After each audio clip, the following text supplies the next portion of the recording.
Hello student, जय Siya Ram. Student, मैं निशु यादव स्वागत करते हैं एक बार फिर से आप सभी का मेरे इस यूट्यूब चैनल पर जिसका नाम है बिलीव योरसेल्फ। बच्चों, ये वीडियो होने वाली है आप लोगों की HPSC assistant professor, MPSC assistant professor, NTA net और एमपीपीएससी सेट एग्जाम्स के लिए। जो भी नेट और सेट एग्जाम्स हैं और असिस्टेंट प्रोफेसर एग्जाम है, उन सभी के लिए ये वीडियो यूजफुल रहेगी। ठीक है बच्चों, इकोनॉमिक्स को मैंने बहुत ही कम टाइम में और एक बहुत अच्छा कंटेंट प्रोवाइड करवाने की कोशिश की गई है।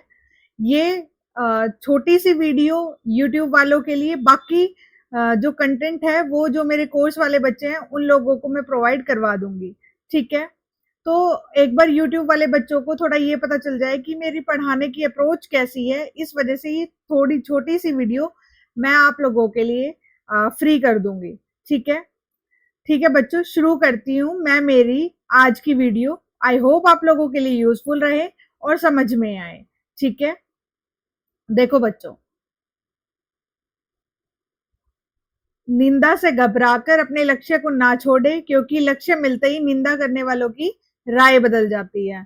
जैसे ही आप अपनी लाइफ में कुछ अचीव कर लेंगे, अरे सब बोलने लगेंगे, अरे ये मैं तो जानता ही था कि ये इसका तो होगा ही।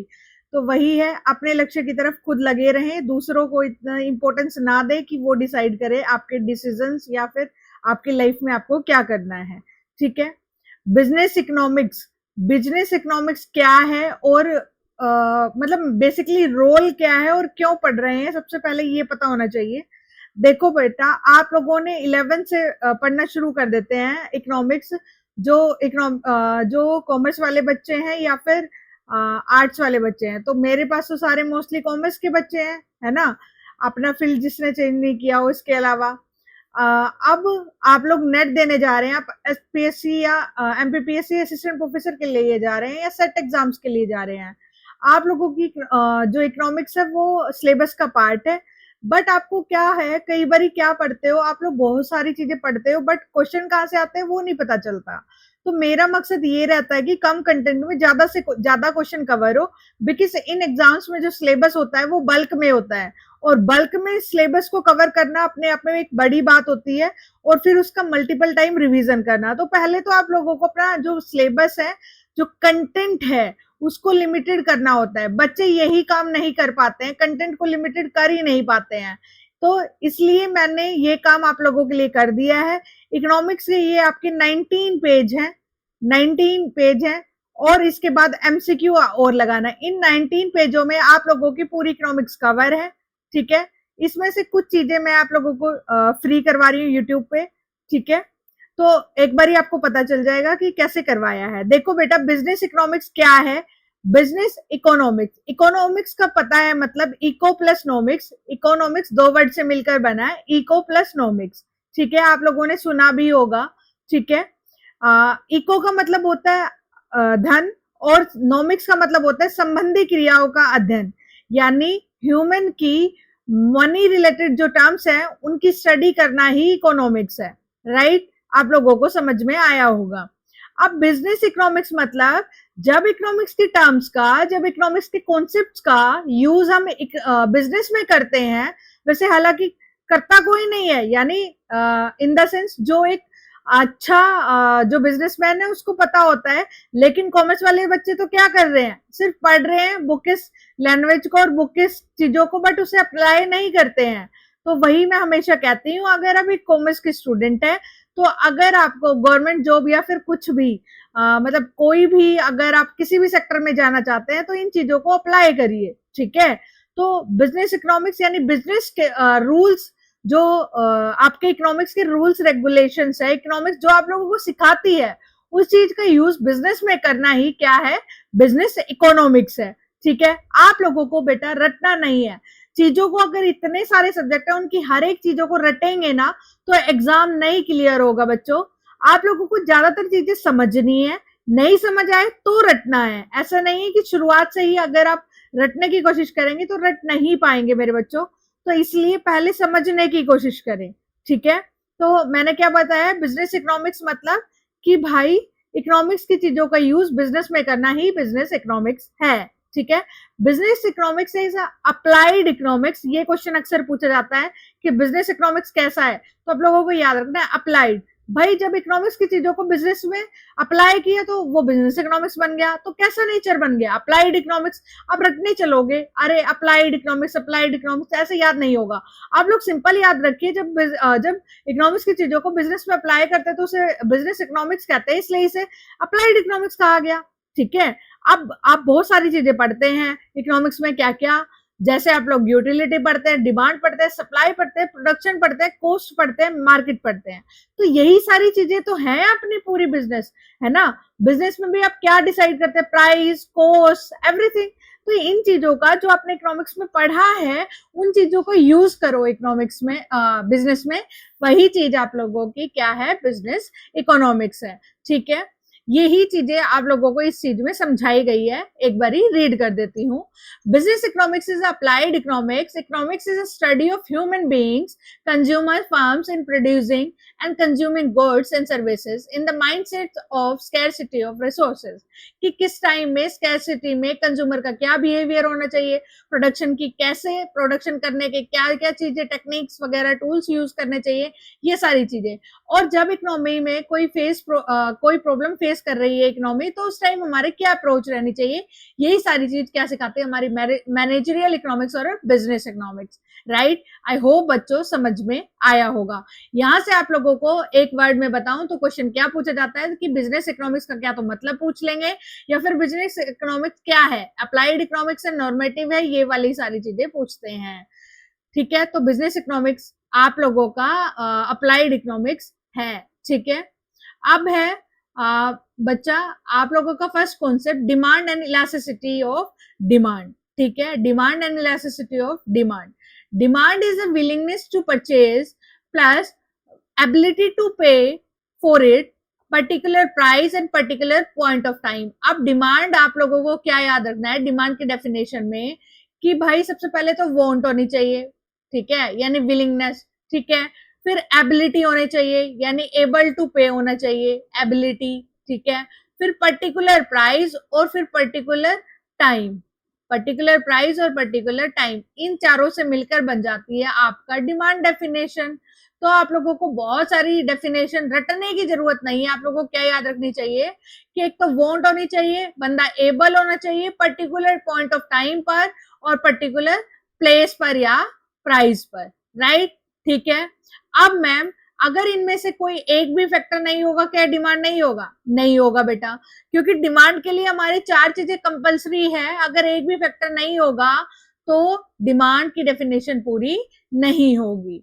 ठीक है। वांट यानी खरीदना चाहता है कोई भी बंदा, पहले उसकी विलिंगनेस होनी चाहिए कुछ भी चीज खरीदने के लिए, फिर उसके बाद एबल, उसके पास पैसे होने चाहिए। ठीक है। वांट यानी पहले आपने जैसे आपके पास वांट होनी चाहिए कि you have to clear your UGC NET या एनटीए नेट एग्जाम। ठीक है। फिर उसके बाद एबल होने चाहिए, अगर आपको किसी टीचर का कोर्स लेना है तो एबल होने चाहिए आप लोग पे करने के। फिर उसके बाद पर्टिकुलर पॉइंट ऑफ टाइम, यानी जैसे मान लो कोई भी कोर्स, आपका एनटीए नेट का कोर्स मैंने अभी जो 2 मंथ्स के लिए वो 1800 का दिया हुआ है, तो आप क्या होने चाहिए, एबल टू पे, वो 1800 कोर्स के पे करने योग्य होने चाहिए। फिर पर्टिकुलर पॉइंट ऑफ टाइम, यानी वो 1800 रुपए का अभी है, बाद में वो महंगा हो जाएगा, तो पर्टिकुलर पॉइंट ऑफ टाइम यानी एक टाइम पर। फिर उसके बाद है पर्टिकुलर क्या, particular place, sorry particular price, यानी 1800 रुपए। मैं कहूं मैं आपको एनटीए नेट का कोर्स करवा दूंगी कुछ रुपयों में, कुछ रुपए, तो आप बोलोगे मैम कुछ रुपए कितने, 8000, 10,000, 1800, हाउ मच। तो मतलब जो पैसे हैं वो डिफाइन होने चाहिए। आई होप बच्चों आप लोगों को समझ आया होगा। यहाँ पे थोड़ा सा मैंने टाइम लिया है बिकॉज आपको एक बार समझाना जरूरी था, जिन लोगों को जो इकोनॉमिक्स है वो थोड़ी टिपिकल लगती है। बाकी जिनके कॉन्सेप्ट क्लियर है वो आगे भी बढ़ सकते हैं। देखो, demand backed by adequate purchasing power, कई बारी बहुत बारी पूछा गया है ये बेटा। ये ना पीवाईक्यू से सीधी लाइन टू लाइन उठाए हैं मैंने कंटेंट को, तो प्लीज इस कंटेंट को बार बार पढ़ना। अपना ये 16 पेजेस जितने भी हैं, 19 पेजेस, ये आपके 19 पेजेस इकोनॉमिक्स के लिए सफिशिएंट है। ठीक है। अगर आप ट्रस्ट नहीं करते हो तो ये आपका इशू है, मेरा नहीं। जो बच्चा ट्रस्ट करेगा वो एनटीए नेट दे देगा और क्लियर कर लेगा, और आगे जो बच्चे एचपीएससी में या फिर जो एमपीपीएससी असिस्टेंट प्रोफेसर के लिए जा रहे हैं उन लोग, वो एमपीपीएससी वाले बच्चों का भी आराम से क्लियर हो जाएगा, यहाँ से एनटीए नेट हो जाएगा, सेट हो जाएगा कोई भी। बट यहाँ से आप लोगों को कुछ भी बाहर नहीं जाएगा, बट शर्त ये है कि आप लोगों ने कम से कम कंटेंट को 10 बार अपने आंखों से घुमाया हो, ठीक है। Demand backed by adequate purchasing power. Demand is multivariate relationship, it's defined, it determined by many factors simultaneously. एक साथ बहुत सारे जो फैक्टर्स है उस पर डिपेंड करती है हमारी डिमांड, ठीक है। It is inverse relationship between price, जो डिमांड में जो प्राइस और डिमांड का जो रिलेशनशिप होता है वो इनवर्स होता है, यानी नेगेटिव होता है। अगर प्राइस बढ़ती है तो डिमांड घटती है, अगर प्राइस घटती है तो डिमांड बढ़ती है। बट इस रूल में एक चीज और लगाना होता है, वो क्या, सेरेटस पैरिबस या फिर अदर थिंग बीइंग इक्वल। अगर आपने डिमांड की डेफिनेशन या डिमांड का लॉ बताया है और आपने अदर थिंग बीइंग इक्वल नहीं बोला तो आपकी जो डेफिनेशन है वो गलत हो जाती है, ठीक है। अदर थिंग बीइंग इक्वल, अगर प्राइस बढ़ रही है तो डिमांड घटेगी, अगर प्राइस घट रही है तो डिमांड बढ़ेगी। आप लोगों को याद रखना है। फिर आप लोगों का partial equilibrium analysis given by, जो आप लोगों के पार्शियल इक्विलिब्रियम एनालिसिस है वो किसने दिया था, अल्फ्रेड मार्शल सर ने, ठीक है। मैं बार बार बता रही हूँ, ये आप लोगों के डिफरेंट एग्जाम में आए हुए क्वेश्चन से ही जो आप लोगों के वन लाइनर है वो बनाए गए हैं। सेरिटस पेरिबस का क्या मतलब है, अदर थिंग बीइंग इक्वल या फिर कांस्टेंट। जो अदर फैक्टर्स हैं उनको नहीं ध्यान में रखना है, अदर थिंग बीइंग इक्वल है यानी जो अदर फैक्टर है प्राइस के अलावा और कुछ नहीं देखना है, तभी ये प्राइस और डिमांड का रिलेशनशिप बनेगा, ठीक है। अगर बाई चांस जहां पर ये रिलेशनशिप नहीं बनेगा यानी अदर फैक्टर आ जाएगा, वहां पे रिलेशन नहीं बनेगा, ठीक है। जैसे अगर आप लोगों की प्राइस बहुत ज्यादा है तो डिमांड कम होगी। ये कब होगा, जब या तो मान लो किसी की नेसेसिटी ना हो, मान लो कोई मरने वाला है और ऑक्सीजन का सिलेंडर 5 लाख में भी मिल रहा है, 5,000 का सिलेंडर, तो भी परचेज करेंगे। क्यों, क्योंकि उसकी उस टाइम नेसेसिटी है। तो प्राइस और डिमांड का जो ये रिलेशनशिप है वो कब लागू होगा, जब अदर फैक्टर्स कॉन्स्टेंट होंगे, इक्वल होंगे, सेरिटस पेरिबस होंगे, ठीक है। ये अक्सर एग्जाम में पूछे गए हैं। फिर फैक्टर्स अफेक्टिंग डिमांड, फैक्टर्स कितने अफेक्ट करते हैं डिमांड को।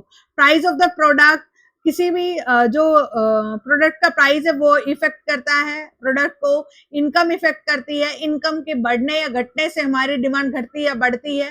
Relative price of product, price यानी अगर हमारे प्रोडक्ट में यानी सेम प्रोडक्ट में की प्राइस में घटने बढ़ने के अलावा अदर प्रोडक्ट की प्राइस में घटने बढ़ने पर हमारे प्रोडक्ट की डिमांड पर इफेक्ट पड़ता है। जैसे अगर वही ये पेप्सी कोको कोला का एग्जांपल, पेप्सी और कोको कोला है, सेम है टेस्ट में, ठीक है। तो आप लोगों को क्या लग रहा है कि पेप्सी मान लो 12 रुपए की और कोको कोला 10 रुपए की है, तो आप कोको कोला की तरफ जाएंगे कि ये 10 रुपए की है तो हम इसे परचेज कर लेते हैं। हो सकता है जब एक दो क्वांटिटी परचेज कर रहे हो तब ना देखो, लेकिन बल्क में परचेज करो जब जरूर देखोगे, ठीक है। तो यानी जब हमारी यानी अगर कोको कोला की प्राइस कम है तो पेप्सी की डिमांड घट गई, ठीक है। यानी कॉम्पिटिटर की वजह से भी हमारी चीजों पर इफेक्ट पड़ता है। अब जैसे बच्चे जो एनटीए नेट या फिर एमपीपीएससी या एचपीएससी वाले बच्चे, उनकी लगातार क्वेरी आ रही है कि मैम प्राइस थोड़ा कम कर लीजिए कोर्सेज में, तो वो क्या कर रहे हैं, बिलीव योरसेल्फ एप्लीकेशन यानी मेरी एप्लीकेशन पर कोई भी कोर्स इस प्राइस में है तो अदर कॉम्पिटिटर का देखेंगे कि उसका प्राइस या फिर जो भी अदर कॉम्पिटिटर है कॉमर्स का, तो उनके प्राइस क्या है। उन्होंने कंपैरिजन किया, उन्होंने मेरे को मैसेज किया कि मैम प्राइस थोड़ा कम कर लो, क्योंकि उन्हें कॉम्पिटिटर के बजाय प्राइस कम लग रहा है या ज्यादा लग रहा है, जो भी, ठीक है। कम तो नहीं लगेगा, ज्यादा ही लग रहा होगा तभी मैसेज कर रहे होंगे। तो मैं ये कहना चाहूंगी बेटा, आप अदर कॉम्पिटिटर के कोर्सेज को देखिए, बहुत बल्क में वीडियोस मिलेंगी और आपको लिस्ट इंपॉर्टेंट और इम्पोर्टेंट समझ ही नहीं आएगा। बट मैं क्रीम चीजें या फिर आप लोगों को सीधे सीधे एग्जाम में रखी हुई चीजें करवाने पे ज्यादा फोकस करती हूँ एज कम्पेयर टू बल्क। तो चीजों में फर्क होता है, क्वालिटी में डिफरेंस होता है, डेट्स वाई चीजों में भी फर्क होगा। अगर आप ट्रस्ट के साथ आए हैं तो मुझे ये लगता है कि आपको सिर्फ पढ़ना चाहिए, और आपको ट्रस्ट नहीं है तो फिर कुछ भी नहीं है। तो प्लीज अगर आप जो भी अवेलेबल है मेरी कोर्सेज में वो बेस्ट प्राइजेस हैं, तो अगर आप चाहते हैं कि आप लोग इस अटेम्प्ट में क्लियर करना या फिर क्या अप्रोच रहनी चाहिए, तो वो उस चीज के लिए आप लोग बाय कर सकते हैं। अदरवाइज इट्स फाइन, आप लोग फ्री वीडियो भी देख सकते हैं, ठीक है। अब देखो नेक्स्ट है कंज्यूमर एक्सपेक्टेशन। कंज्यूमर एक्सपेक्टेशन यानी अगर कंज्यूमर को लग रहा है भविष्य में किसी चीज की प्राइस बढ़ेगी तो वो क्या करेगा, आज उस प्रोडक्ट को परचेस नहीं करेगा। यानी अगर कंज्यूमर को लगेगा कि अनियन की प्राइस आज है 50 रुपए केजी, अगर कंज्यूमर को लग रहा है कि कल अनियन सस्ती हो जाएगी, प्याज सस्ती हो जाएगी, 10 रुपए किलो हो जाएगी, तो वो आज इस प्राइस पे परचेज नहीं करेगा। अगर कंज्यूमर को लग रहा है कि आज 50 रुपए केजी अनियन है, कल 150 रुपए हो जाएगी, तो वो क्या करेगा, बल्क में परचेज कर लेगा या परचेज कर लेगा आज। तो कंज्यूमर एक्सपेक्टेशन से बहुत सारी चीजें इफेक्ट होती है। फिर है एडवर्टाइजमेंट इफेक्ट। कई बार एडवर्टाइजमेंट इफेक्ट कितना होता है, बहुत ज्यादा होता है। एडवर्टाइजमेंट में चीजों को इतना एक्सप्लोर किया जाता है कि कहीं ना कहीं कंज्यूमर है वो इफेक्ट हो जाते हैं और एडवर्टाइजमेंट के चलते वो लोग परचेज कर लेते हैं या फिर चीजों को मतलब सोचते हैं कि हाँ इससे हो जाएगा। मान लो आजकल बहुत सारे ऐसे एडवर्टीजमेंट आ रहे हैं कि आप ये क्रीम यूज करिए, आप गोरे हो जाएंगे 3 दिन के अंदर, आप ये क्रीम यूज कीजिए, आपके बाल बहुत भारी हो जाएंगे, आप ऐसे सुंदर दिखने लगेंगे। पता चले वो यूज तो कर लिया लेकिन गोरे के बजाय काले हो गए। तो मतलब चीजें क्या होता है, कई बारी गड़बड़ हो जाती है। फिर उसके बाद है 6 है फैशन, क्लाइमेट और कस्टम्स। कुछ चीजें फैशन, क्लाइमेट, कस्टम्स पे भी डिपेंड करती है और हमारी जो डिमांड है उस पर भी। जैसे अगर बारिश आएगी तो अम्ब्रेला की डिमांड बढ़ जाएगी अचानक से, बारिश नहीं होगी तो अम्ब्रेला को कोई देखेगा भी नहीं और उसकी जो मतलब सेल है वो भी घट जाएगी, ठीक है। तो वो क्लाइमेट से और फैशन से इन चीज पे भी डिपेंड करता है, ठीक है। तो फैक्टर्स जितने भी इफेक्ट है वो एक बार फिर से बता देती हूँ। प्राइस ऑफ अ प्रोडक्ट, एक प्रोडक्ट के खुद के प्राइस के कारण डिमांड घटती बढ़ती है। इनकम के कारण, अगर कोई बंदा ज्यादा कमा रहा है तो वो ज्यादा डिमांड करेगा, कम कमा रहा है तो कम डिमांड करेगा। इनकम के कारण, रिलेटिव प्राइस यानी सब्स्टिट्यूट कॉम्प्लीमेंट्री गुड्स के कारण भी प्राइस में इफेक्ट होता है। कंज्यूमर एक्सपेक्टेशन, एडवर्टीजमेंट, फैशन और क्लाइमेट, ठीक है। अब है डिमांड शेड्यूल। डिमांड शेड्यूल का मतलब क्या है बच्चा, आप देखो, आप कहते हो मैम मेरा तो शेड्यूल नहीं बन रहा, यानी पढ़ने का शेड्यूल नहीं बन रहा, यानी आप लोगों का टाइम टेबल नहीं बन रहा। यानी टेबल, जब भी कोई चीज टेबुलर फॉर्म में प्रेजेंट करी जाए, जैसे कोई भी चीज, यानी डिमांड को जब आप लोगों की प्राइस और क्वांटिटी के माध्यम से टेबुलर फॉर्म में, टेबल के फॉर्मेट में प्रेजेंट किया जाए तो उसे क्या बोलेंगे, टेबल का ही दूसरा नाम शेड्यूल होता है। यानी प्राइस इधर, क्वांटिटी इधर। अगर एप्पल की प्राइस 10 रुपए है तो मैं खरीद रही हूँ, अगर एप्पल की प्राइस 10 रुपए है तो मैं खरीद रही हूँ, मतलब एप्पल की प्राइस 10 रुपए केजी है तो मैं खरीद रही हूँ 5 किलो एप्पल। अगर प्राइस कम होकर 9 रुपए हो गई तो मैं 8 किलो एप्पल खरीद रही हूँ, फिर और कम होकर तो मैं और ज्यादा खरीद रही हूँ। मतलब ये वाली चीज, तो ये रिलेशन बता रही है क्या, प्राइस और क्वांटिटी बता रही है। तो क्या है ये, टेबल फॉर्मेट में है तो इसे क्या बोलेंगे, डिमांड शेड्यूल। और जब डिमांड शेड्यूल को एक ग्राफ के रूप में प्रेजेंट कर दिया जाए तो उसे बोलेंगे डिमांड कर्व, राइट। जब डिमांड शेड्यूल को यानी डिमांड टेबल को जब एक ग्राफ के रूप में प्रेजेंट कर दिया जाए तो उसे बोलेंगे डिमांड कर्व। आई होप बच्चों आप लोगों को समझ आ रहा होगा। फिर कैरेक्टरिस्टिक्स, जिनके बेसिक क्लियर है ना, वो तो एकदम से बस रीड कर ले और इस एंगल से चीजें ना आप लोगों को ऐसे समझ में आएगी और एकदम से पेपर में काफी अच्छा लगेगा। आप लोगों को सीधा सीधा ऐसा लगेगा कि मतलब मैम सीधा सीधा क्वेश्चन उठ के आ रहे हैं। जिन बच्चों के बेसिस क्लियर हैं, अगर बेसिस क्लियर नहीं है तो बच्चा आप अभी बहुत दूर हैं, क्योंकि अगर नेट के लिए आप जा रहे हैं तो आप लोगों के एटलीस्ट बेसिक क्लियर होने चाहिए, तभी आप 1 मंथ के अंदर निकाल सकते हैं। अगर आपने पढ़ना ही शुरू नहीं करा है तो और फिर आपको लग रहा है कि 1 मंथ में, तो फिर बच्चा आप लोग बिल्कुल मतलब भ्रम में है, क्योंकि बेसिक जिनका क्लियर है उन्हीं का ही इतनी जल्दी हो सकता है।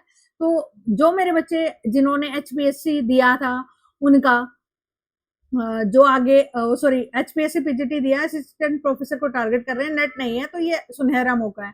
और जो MPPSC असिस्टेंट प्रोफेसर के लिए जा रहे हैं जिनका जून में एग्जाम है, वो भी बच्चे इस PDF को बार बार देखें। मैं वही बता रही हूँ, जो भी एडवांस लेवल के पेपर और HPSC असिस्टेंट प्रोफेसर में भी चीजें देखने को आपको जरूर मिलेगी। बहुत सारे मतलब लोग कह रहे हैं कि इकोनॉमिक्स को काट देंगे, लेकिन मुझे नहीं लगता।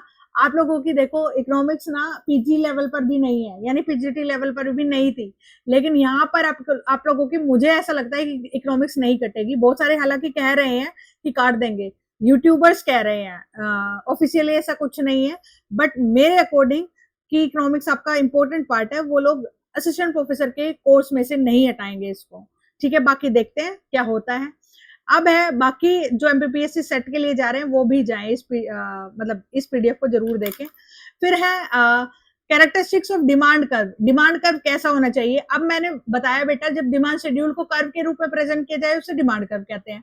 अब है कैरेक्टरिस्टिक्स क्या क्या होती है भाई डिमांड कर्व। कैरेक्टरिस्टिक्स क्या, नहीं मैं आपसे पूछूं, मान लो आपका नाम पूनम है, मैं बोलूं कि पूनम की कैरेक्टरिस्टिक्स क्या है, आप कहोगे भाई लंबी है, सुंदर है, काली है, गोरी है, ऐसे बोलोगे ना।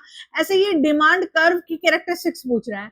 तो भाई हमने कर्व बनाया। कर्व कैसा होता है आप लोगों को पता है, इधर प्राइस होती है, इधर क्वांटिटी होती है ना। और ये एक्स कर्व होता है, एक्स लाइन होती है, ये वाई होती है ना।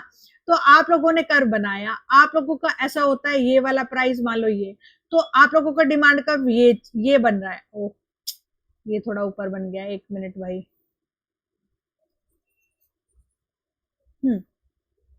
देखो आप लोगों का डिमांड कर्व बन रहा है ऐसे, ओके।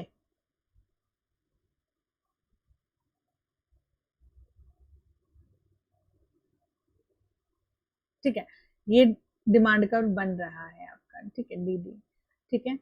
अब है तो ये कह रहा है क्या कैरेक्टरिस्टिक्स है, पहले तो भाई डाउनवर्ड स्लोपिंग है, ये ऊपर से नीचे की तरफ झुका हुआ है। फिर लेफ्ट टू राइट, ये भाई लेफ्ट टू राइट आ रहा है। नेगेटिव स्लोप, यानी नेगेटिव स्लोप क्यों बोला है, प्राइस और क्वांटिटी में नेगेटिव संबंध है, नेगेटिव रिलेशनशिप होता है, ठीक है, नेगेटिव स्लोप है इसलिए, ठीक है। यही कैरेक्टरिस्टिक्स बताइए और यहीं से क्वेश्चन पूछेंगे आप लोगों से, इन्हीं पॉइंट्स में उलझा देंगे, आप लोग उलझ जाएंगे, ठीक है। कुछ बच्चे जिनका कॉन्सेप्ट क्लियर है वो नहीं, बाकियों की बात कर रही हूँ मैं, जिनको इकोनॉमिक्स से बहुत डर लगता है। फिर एक्सेप्शंस, अब बोला कि भाई डिमांड कर्व ऐसा होता है, डाउनवर्ड स्लोपिंग होता है, लेफ्ट टू राइट होता है, नेगेटिव स्लोप होता है और इनवर्स रिलेशनशिप होता है, ये 4 चीजें। अब कहता है ऐसा कब नहीं होता है, मतलब कुछ अपवाद होते हैं, ठीक है। मोस्टली बच्चे नेट को क्लियर कर लेते हैं अगर इन नोट्स को 8 से 10 बार पढ़ लेते हैं तो, ठीक है। मैंने बोला ये रूल है, ठीक है। अब मैंने बोला कुछ अपवाद भी हो सकते हैं, कुछ एक्सेप्शन। मान लो आप पढ़ तो रहे हो बट आपका ध्यान जा रहा है इधर उधर, आपका मतलब वो बोलते हैं ना कि आप किताबें खोल के तो बैठे हैं लेकिन दिमाग कहीं और है, दिल कहीं और है, दिल्ली घूम रहा है, मुंबई घूम रहा है, कुछ और हो रहा है। तो मतलब फिर क्या, मतलब रीड करना है किस तरीके से रीड करना है आप लोगों को चीजों को कि आप लोगों के माइंड में जाए चीजें, ठीक है। आप बोलो कि मैम मैंने रीड तो कर लिया 10 बारी लेकिन फिर भी नहीं हुआ, क्योंकि एक्सेप्शन केस हो गए ना, आपका दिमाग ही नहीं था वहां पर। तो मतलब एक्सेप्शन इज ऑलवेज देयर। तो आपको क्या मतलब कोई भी रूल है तो लॉ ऑफ डिमांड, यानी जनरली लॉ ऑफ डिमांड ये है, बट कहां पर लागू नहीं होता उसके कुछ पॉइंट्स हैं। पहला पॉइंट आप लोगों का है जहां पर, यानी एक्सेप्शन ऑफ लॉ का क्या मतलब, डिमांड लॉ ऑफ डिमांड का क्या मतलब हुआ, जहां पे प्राइस और क्वांटिटी यानी प्राइस और डिमांड का रिलेशनशिप नेगेटिव ना होकर पॉजिटिव होता है, ठीक है। यानी अगर प्राइस बढ़ेगा तो डिमांड भी बढ़ेगी। अब अगर मैं बोलूं आप लोगों को आपके घर के बाहर सोना यानी गोल्ड मिल रहा है आप लोगों के घर के बाहर 10 रुपए किलो, ठीक है, या 10 रुपए किलो मिल रहा है, तो आप क्या बोलोगे, या तो मैम पागल हो गई है या फिर ऐसा हो ही नहीं सकता। अगर वो 10 रुपए किलो बिकता तो गोल्ड होता, यानी उसका इतनी पावर होती कि लोग उसे लॉकर में छुपा छुपा के रखते, नहीं होती ना, बिकॉज वो महंगा है, बिकॉज उसकी वैल्यू ज्यादा है, दैट्स वाई, तभी तो वो गोल्ड बना, ठीक है, तभी तो वो इतना मतलब प्रीसियस है। तो वही चीज है कि गिफिन गुड्स, यानी सबसे पहले एक्सेप्शन गिफिन गुड्स, यानी गिफिन गुड्स मतलब गिफिन नाम का एक बंदा था, उन्होंने inferior goods यानी in which consumer reduce its consumption when price decreases increases the consumption when price increases। ये कह रहा है कि भाई गिफिन नाम के कुछ गुड्स हैं, ये गोल्ड वाली चीज जो आगे प्रेस्टिजियस गुड्स है, गुड्स फॉर स्टेटस, ये इसका एग्जांपल है, पहले मैंने ये बता दिया। तो प्रेस्टिजियस गुड्स यानी लाइक डायमंड्स, गोल्ड, इनका अगर प्राइस बढ़ेगा तो ही डिमांड बढ़ेगी, अदरवाइज नहीं बढ़ेगी, ठीक है। सेकंड है आप लोगों का कौन सा, गिफिन गुड्स का मतलब क्या होता है बेटा, आप लोगों का गिफिन गुड्स का मतलब होता है इंफीरियर गुड्स, यानी अगर कोई घटिया क्वालिटी की वस्तु है, अगर उसकी प्राइस सस्ती भी हो गई तो भी डिमांड नहीं बढ़ेगी, क्यों, क्योंकि वो घटिया क्वालिटी की वस्तु है। जैसे आप लोगों का डालडा घी हो गया, ये हो गया, तो आप लोग परचेज नहीं करते हो। क्यों? वो हेल्थ वाइज भी और वैसे भी बेशक से प्राइस कम है लेकिन घटिया है।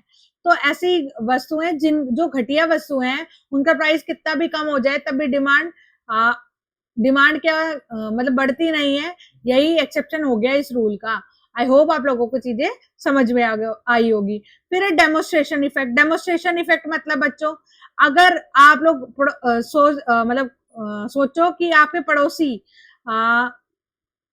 कार ले आए कोई, तो वो चाहे कितनी महंगी कार हो, आपको क्या लगता है ये वाली कार लाया तो मैं भी यही वाली लाऊंगा, या फिर वॉच भी ले आए तो वही, चलो कार में तो आप ये भी सोच लो कि ठीक है, लेकिन वॉच ले आया, मान लो आपका पड़ोसी है वो वॉच ले आया कोई अच्छी भाई बढ़िया स्मार्ट वॉच ले आया, तो आपको क्या लग रहा है कि मैं भी यही लाऊंगा। उसको ना प्राइस नहीं देखोगे, at the point of time आप क्या करोगे, देखा देखी में चीज को परचेज कर लोगे। इमरजेंसी सिचुएशन, जब कोई बंदा, मैंने अभी थोड़ी देर पहले एग्जांपल दिया सिलेंडर का कि ये ऑक्सीजन सिलेंडर वैसे आपका 5,000 में मिलता है, लेकिन अगर आपकी ऐसी सिचुएशन है कि कोई मतलब इमरजेंसी बिल्कुल भगवान को प्यारा होने वाला है, तो आप क्या करोगे कि भाई 50,000 में भी अवेलेबल है तो दे दे, है ना। तो इमरजेंसी सिचुएशन होगी, वहां पे भी प्राइस और जो डिमांड का जो रूल है वो लागू नहीं होगा। फिर है uncertain product quality of goods, ये सारी चीजों पर भी स्नोब अपील और इन सब पे भी आप लोगों की जो रूल ऑफ डिमांड है वो लागू नहीं होगा, लॉ ऑफ डिमांड है, ठीक है। Goods whose demand rise when price rise, जब जिस ऐसा गुड्स का मतलब ऐसा माल, ऐसा सामान जिसका प्राइस बढ़ने पर डिमांड बढ़ती है, उसे क्या बोलते हैं, प्राइस बढ़ने पर, यानी डिमांड राइज होती है जब इनकम राइज हो, सॉरी प्राइस नहीं, इनकम राइज हो। यानी नॉर्मल गुड्स आपके कौन से गुड्स होते हैं उसकी डेफिनेशन में क्या बताओगे, नॉर्मल गुड्स वो गुड्स होते हैं अगर आपकी इनकम बढ़ रही है तो आपका डिमांड भी बढ़ जाएगी, अगर आपकी इनकम बढ़ रही है तो आपकी डिमांड भी बढ़ जाएगी, उसे ही बोलेंगे नॉर्मल गुड्स। और इन्फीरियर यानी घटिया वस्तुएं कौन सी होती है, जब आपकी इनकम बढ़ रही है, जब आपकी इनकम बढ़ रही है तो आपकी डिमांड कम हो जाएगी, यानी आप घटिया वस्तुएं खरीदना कम कर दोगे अगर आपकी इनकम सही है तो, ठीक है। फिर है बेटा आप लोगों का सब्स्टिट्यूट गुड्स। सब्स्टिट्यूट गुड्स कौन से होते हैं, जो एक दूसरे की जगह पर यूज किए जा सकते हैं। अगर आप लोगों की, मैंने बताया पेप्सी कोका कोला, अगर पेप्सी का प्राइस सस्ता है तो कोका कोला की बजाय पेप्सी को खरीदना पसंद करोगे, ठीक है। ये सब्स्टिट्यूट गुड्स होते हैं। और इनमें जो क्वेश्चन पूछा जाता है वो क्या है कि सब्स्टिट्यूट गुड्स में जो रिलेशनशिप होता है प्राइस और क्वांटिटी ऑफ डिमांड का, वो क्या होता है, पॉजिटिव, ठीक है, याद रखना है आप लोगों को। फिर है आप लोगों का, हाँ, फिर है कॉम्प्लीमेंट्री गुड्स। कॉम्प्लीमेंट्री गुड्स क्या है बेटा, कॉम्प्लीमेंट्री गुड्स जो एक साथ ही प्रयोग किए जाएंगे, जैसे कार और पेट्रोल, अगर कार का प्राइस महंगा हुआ तो पेट्रोल का भी महंगा होगा, ठीक है, ये वाली चीज। वो सॉरी, अगर कार का प्राइस महंगा हुआ तो पेट्रोल का भी महंगा ही है, लेकिन पेट्रोल की डिमांड कम हो जाएगी। डिमांड और प्राइस में देख रहे हैं ना हम तो कार प्राइस बेशक मत देखो पेट्रोल का क्या देखो आप, डिमांड देखो। अगर कार की प्राइस महंगी होगी तो जो पेट्रोल का जो डिमांड है वो घट जाएगा। क्यों घट जाएगा बेटा, क्योंकि कार लोग खरीदेंगे नहीं तो पेट्रोल क्या किस में डालेंगे, कार में ही तो डालेंगे ना पेट्रोल। अगर आप कहोगे मैम बाइक में डालेंगे, अरे कार की बात हो रही है ना, आप ज्यादा दिमाग ना लगाएं, ठीक है। तो अगर यानी कार का प्राइस बढ़ गए तो पेट्रोल की डिमांड कम हो जाएगी, ठीक है, कम हो जाएगी। क्यों, क्योंकि कार लोग कम खरीद रहे हैं, ठीक है। अगर कार की प्राइस कम हो गई तो कार की प्राइस कम हो गई तो क्या हुआ, कार को ज्यादा खरीदा लोगों ने तो पेट्रोल जो है उसकी डिमांड भी बढ़ जाएगी, ठीक है। तो इसमें क्या होता है, जो नेगेटिव रिलेशनशिप होता है प्राइस और क्वांटिटी में, ठीक है। If there is a decrease in price of complementary goods, अगर कॉम्प्लीमेंट्री गुड्स की प्राइस में डिक्रीज हो गया तो जो अपना डिमांड है वो लेफ्टवर्ड शिफ्ट हो जाएगा, ठीक है। समझ आया आप लोगों को बेटा, थोड़ा सा ध्यान में रखकर चीजों को रीड करना है। फिर है change in quantity, change in demand. Change in quantity और चेंज इन डिमांड में क्या पढ़ते हैं, change in quantity demand, change in demand में, चेंज इन क्वांटिटी डिमांड में दो चीज पढ़ते हैं, moment along with demand curve. ये चीज पढ़ना है कि moment along with demand curve यानी सेम कर्व में ही, सेम डिमांड कर्व में ही एक्सटेंशन और कंस्ट्रक्शन होता रहता है, ठीक है। ये एक तरह का क्रैश कोर्स है, इसमें चीजों को मतलब मैं आप लोगों को इन डिटेल की बजाय क्या बता रही हूँ, आप लोगों को जो एग्जाम में सीधे सीधे देखने को मिलेगी। बच्चे क्या होते हैं बल्क में पढ़ते रहते हैं लेकिन एग्जाम में क्या आएगा वो चीजें नहीं पता होता, ठीक है। तो वही चीजें करा रही हूँ।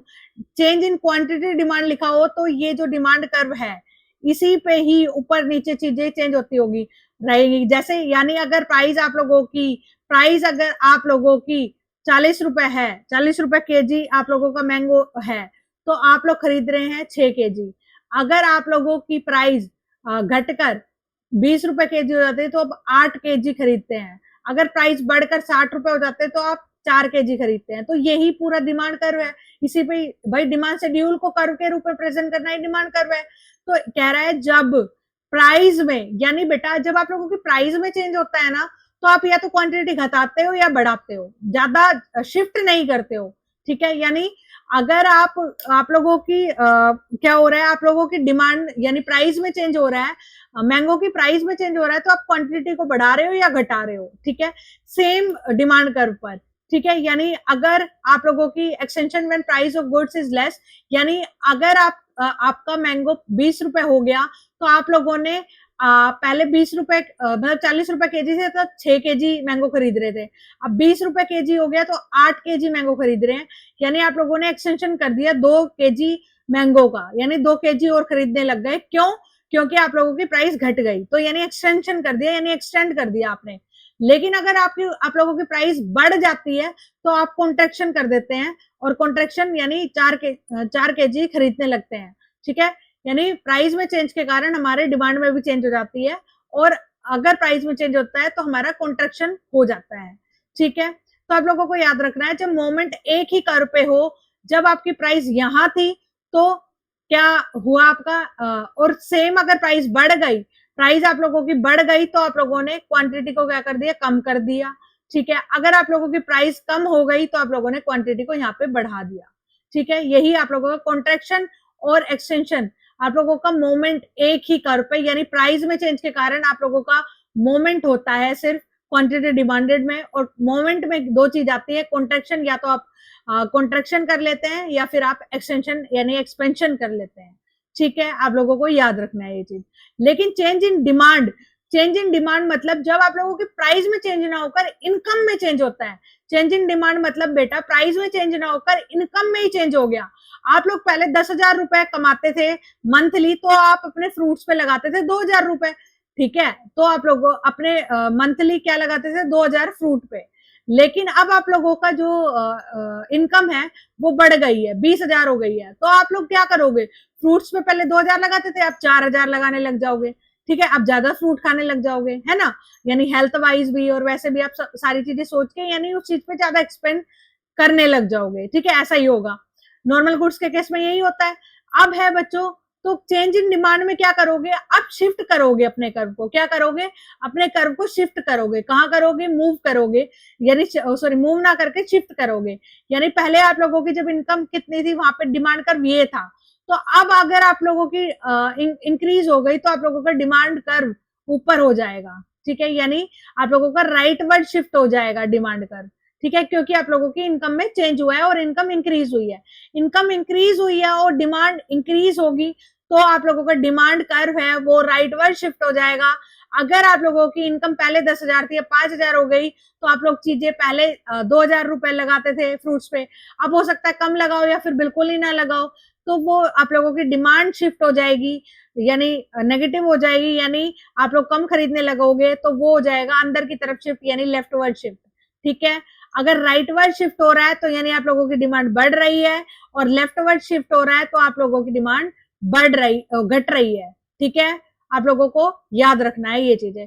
यानी चेंज इन डिमांड होती है तो शिफ्ट होता है या तो राइट साइड या फिर लेफ्ट साइड। डिमांड कर्व या तो इधर बढ़ जाएगा या फिर इधर घट जाएगा, यानी यहाँ से उठ के चला जाएगा। और अगर आपका चेंज इन क्वांटिटी डिमांड हो रहा है तो एक ही कर्व पे नाचते रहेंगे, यानी या तो यहाँ पे खरीद रहे हैं या फिर यहाँ पे खरीद रहे हैं या फिर यहाँ पे। ठीक है, और ये प्राइस में चेंज के कारण होता है और ये इनकम में चेंज के कारण होता है, और जनरली आप लोगों की रियल लाइफ में होता भी यही है। ठीक है, तो आप लोगों को ये बात याद रखनी है। The absolute value of the coefficient of elasticity of demand, जो एब्सोल्यूट वैल्यू है आप लोगों की coefficient of elasticity of demand की, रेंजेस की 0 to infinity होता है, 0 to infinity होता है आप लोगों का। ठीक है, लो ऑफ डिमांड में आप लोगों को बता चुकी थी ऊपर कि भाई क्या होता है। अब लो ऑफ जो इलास्टिसिटी ऑफ डिमांड है वो क्या है भाई, लो ऑफ डिमांड हमें क्या बताता है, जो कि प्राइस ये है तो डिमांड क्या होगी। ठीक है, प्राइस ये होगी तो डिमांड घट जाएगी, अगर प्राइस अगर घट रही है तो डिमांड बढ़ जाएगी, और प्राइस बढ़ रही है तो डिमांड घट जाएगी। ये रूल बताता है हमारा। अब ये इलास्टिसिटी ऑफ डिमांड क्या बताता है कि कितना चेंज हो जाएगा, हाउ मच, कितना, हाउ मच का आंसर कौन देता है, इलास्टिसिटी ऑफ डिमांड, कि degree of responsiveness of change in quantity demanded due to changes price, कि भाई अगर हमारा प्राइस कम हुआ तो डिमांड कितनी बढ़ जाएगी, हाउ मच का आंसर कौन देता है, हमारा इलास्टिसिटी ऑफ डिमांड। ठीक है, अब मेनली 3 टाइप्स की इलास्टिसिटी होती है, कौन कौन सी भाई, प्राइस इलास्टिसिटी, इनकम इलास्टिसिटी और क्रॉस इलास्टिसिटी। प्राइस में चेंज के कारण जो हमारी इलास्टिसिटी में जो इलास्टिसिटी होती है उसे बोलेंगे प्राइस इलास्टिसिटी। इनकम में चेंज के कारण जो इलास्टिसिटी होती है उसे इनकम इलास्टिसिटी। और इनकम और प्राइस के कारण ना होकर बल्कि किसी अदर प्रोडक्ट में जो आप लोगों की डिमांड में परिवर्तन होता है, जो आप लोगों की मांग में परिवर्तन होता है उसे क्रॉस इलास्टिसिटी। यानी प्राइस में यानी कीमत प्रभाव के कारण जो मांग में परिवर्तन हो, यानी कीमत के कारण यानी प्राइस में चेंज के कारण जो डिमांड में चेंज है उसे प्राइस इलास्टिसिटी, और इनकम में चेंज के कारण अगर आप लोगों की डिमांड चेंज हो रही है उसे इनकम इलास्टिसिटी, और किसी और के कारण यानी प्राइस और इनकम में चेंज के कारण नहीं बल्कि किसी तीसरे फैक्टर के कारण यानी सब्स्टिट्यूट गुड्स, कॉम्प्लीमेंट्री गुड्स, इन सबके कारण चेंज हो रही है तो उसे क्रॉस इलास्टिसिटी बोला जाएगा। ठीक है, इन डिटेल इसकी मैंने अलग वीडियो भी बनाई हुई है, जो आप लोगों की HSSC CET में एक वीडियो बनाई थी मैंने नेट की, वो सॉरी इकोनॉमिक्स की, तो वो भी देख सकते हैं आप, इसको डिटेल में पढ़ना चाहते हैं तो एक बारी। ये मैंने एक बारी ऐसी वीडियो इसलिए बनाई है ताकि आप लोगों को समझ जाए कि कैसे मैं नोट्स प्रोवाइड करूंगी और कैसे आप लोगों को पढ़ना है। ये मतलब वन लाइनर अप्रोच के हिसाब से, और यहाँ से सीधे सीधे क्वेश्चन आप लोगों को देखने को मिलते हैं। ठीक है, अब प्राइस इलास्टिसिटी यानी प्राइस में चेंज के कारण। ठीक है, तो इसका जो फॉर्मूला है वो क्या हो जाएगा बेटा, यहाँ से फॉर्मूला देखने को मिलता है, चेंज इन क्वांटिटी डिमांडेड, यानी इसको change in quantity demanded, change in price. ठीक है, चेंज इन प्राइस, ये डेल्टा ये चेंज को वो करता है, रिप्रेजेंट करता है। ठीक है, ठीक है, इनटू आप लोगों का क्या हो जाएगा। अब ये फॉर्मूला आया कैसे, यूं कहेंगे, अब ये फॉर्मूला आया कैसे, ये कह रहा है कि भाई ये delta Q delta P into P Q, delta Q delta P, ठीक है, इंटू पी क्यू, ये फॉर्मूला होता है हमारा। ठीक है, ये कह रहा है कि अब जो प्राइस इलास्टिसिटी है वो माइनस साइन और माइनस साइन इज इग्नोर, जो ये माइनस साइन है उसको इग्नोर करती है। ठीक है, methods of measuring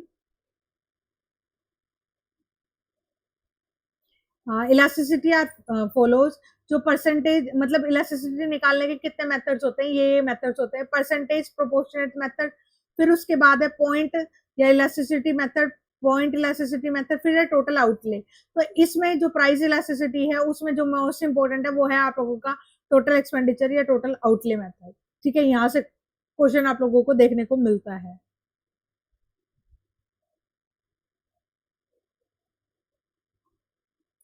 arc method भी होता है आप लोगों का डेल्टा क्यू डेल्टा पी। ठीक है, इंटू पी जीरो, ये वाला मेथड आप लोगों से पूछा नहीं जाता है आर्क मेथड, तो ना याद करें तो ज्यादा अच्छा है। ठीक है,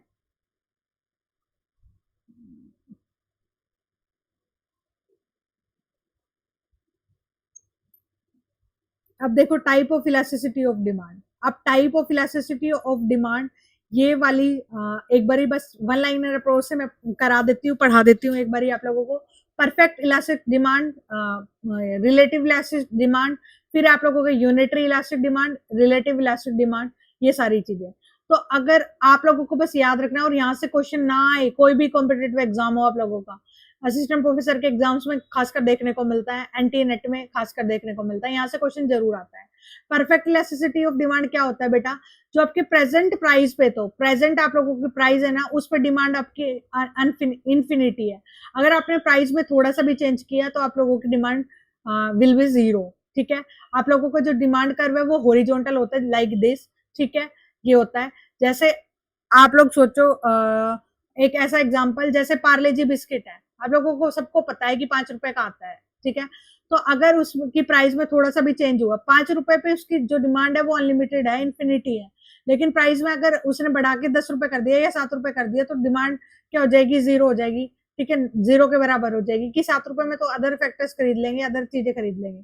तो यानी परफेक्ट इलास्टिक डिमांड क्या कहती है, जो पर्टिकुलर जो अभी प्राइस है ना उस पर तो डिमांड आप लोगों की इनफाइनाइट है, बट अगर चेंज हुआ तो 0 हो जाएगी। और पूछा क्या जाता है आप लोगों की परफेक्ट इलास्टिसिटी डिमांड कर्व में, आप लोगों का डिमांड है वो हॉरिजॉन्टल होती है या वर्टिकल, ये पूछा जाता है। तो आप लोगों की हॉरिजॉन्टल होती है। कब?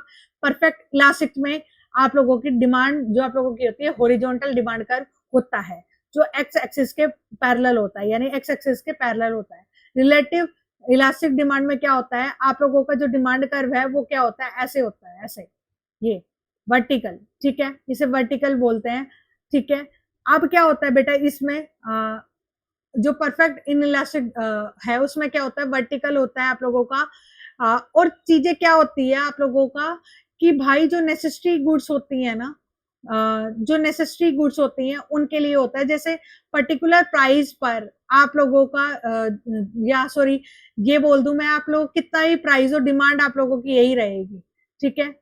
कितना भी प्राइस कम या ज्यादा हो यही डिमांड रहेगी। जैसे नेसेसरी यानी जैसे सोल्ट हो गया, प्राइस आपका कुछ भी हो, सोल्ट की क्वांटिटी उतना ही यूज करेंगे जितना कर रहे हैं, ठीक है। ऐसा तो नहीं है नमक सस्ता हो गया तो आटे की जगह नमक खाने लग जाएंगे, ऐसा नहीं है ना। तो वही चीज है, अगर आपकी वर्टिकल प्राइस हो तो आपको बोलेंगे परफेक्ट इन इलास्टिक डिमांड, ठीक है, परफेक्ट इन इलास्टिक डिमांड, ठीक है। ये इसमें शायद नहीं गिवन है, ये 5वां पॉइंट लिख लेना। परफेक्ट इन इलास्टिक में आप लोगों को वर्टिकल डिमांड कर्व होता है और नेसेसरी गुड्स के लिए होता है। रिलेटिव इलास्टिक क्या होता है बेटा, जब आप लोगों की जो elastic demand curve less than आपका 1 होता है तो उसे बोलते हैं। जैसे आप लोगों की क्वांटिटी डिमांडेड, देखो in the quantity demanded changes by larger percentage than price, कहता है अगर ऐसा कोई प्रेस्टीज गुड्स है, यानी आप लोगों का महंगी वस्तु है, ठीक है, महंगी वस्तु है, यानी प्रेस्टीज वस्तुएं ऐसी होती है जैसे गोल्ड हो गया, डायमंड हो गया, ये सारी चीजें। सेलेक्ट क्यों नहीं हो रहा है, एक मिनट, नहीं हो रहा है, देखो कोई बात नहीं। देखो जैसे प्रेस्टीज हो गया, अगर गोल्ड में थोड़ी सी भी कीमत में परिवर्तन होता है ना, यानी गोल्ड अगर थोड़ा सा भी सस्ता हो जाता है ना तो उसकी डिमांड में काफी चेंज हो जाता है, यानी लोग खरीदने लगते हैं थोड़ा सा भी, यार सस्ता हो गया खरीद लो, मतलब ये अप्रोच रहती है। तो वही चीज, यानी प्राइस में थोड़ा चेंज हो लेकिन डिमांड में ज्यादा चेंज हो जाए तो उसे बोलते हैं रिलेटिवली इलास्टिक डिमांड। और ये कैसा होता है, एक्सपेंसिव गुड्स में, यानी जो प्रेस्टीज गुड्स होती है, ठीक है। यूनिटरी, जब आप लोगों की इलास्टिसिटी ऑफ डिमांड और प्राइस का चेंज दोनों इक्वल हो, ठीक है, उसे बोलते हैं यूनिटरी इलास्टिक डिमांड। फिर रिलेटिव इन इलास्टिक, इसमें क्या होता है, जब प्राइस में चेंज की बजाय आप लोगों के डिमांड में कम चेंज होता है, ठीक है, यानी प्राइस आपने काफी कम कर दी फिर भी डिमांड में चेंज नहीं हो रहा ज्यादा, यानी डिमांड उतने की उतनी है या फिर थोड़ा बहुत स्लाइटली चेंज हो रहा है, तो उसे बोलेंगे क्या, रिलेटिवली इनइलास्टिक डिमांड। इसमें एक नहीं लिखी हुई है, वो है परफेक्ट इनइलास्टिक डिमांड, जिसमें वर्टिकल होता है। और ये आप लोगों की परफेक्ट इलास्टिक और परफेक्ट इलास्टिक आप लोगों की जरूर पूछी जाती है। परफेक्टली इलास्टिक में तो आप लोगों का डिमांड कर्व हॉरिजॉन्टल होता है कि भाई ऐसी जिसमें जो प्रेजेंटली जो प्राइस है उस पर डिमांड इन्फिनेटिव है और थोड़ा सा भी चेंज करा तो 0। और परफेक्टली इन इलास्टिक में क्या होता है, वर्टिकल होता है आप लोगों का डिमांड कर्व, जिसमें आप लोगों को डिमांड सेम ही होती है चाहे प्राइस में कितना भी चेंज हो, जैसे नेसेसरी गुड्स सोल्ट हो गया जैसे, ठीक है। आप लोगों से ये पॉइंट्स अक्सर एग्जाम में पूछे गए हैं इसलिए लिखे गए हैं, ठीक है। अगर आपकी लग्जरियस गुड्स है तो इलास्टिक कैसी होगी, इलास्टिसिटी कैसी होगी, जो आप लोगों की इलास्टिसिटी है वो क्या होगी अगर आप लोगों की लग्जरियस गुड्स है तो, ठीक है। यहाँ पर आप लोगों की लग्जूरियस गुड्स में इलास्टिसिटी ग्रेटर देन 1 होगी, ना कि लेस देन 1, ठीक है, ये गलती से लिखा गया है। फिर आप लोगों की नेसेसिटी गुड्स में इनइलास्टिक होगी, क्लोज सब्स्टिट्यूट में इलास्टिक होगी, नो सब्स्टिट्यूट इनइलास्टिक होगी, हाई इनकम है इनइलास्टिक होगी, हाई कॉस्ट है इलास्टिक होगी, मोर यूजेस है इलास्टिक होगी, few uses inelastic, durable elastic, perishable inelastic, habits inelastic. Inelastic मतलब एक तरह से जिसको हिला नहीं सकते, इलास्टिक मतलब जिसको हिला सकते हैं।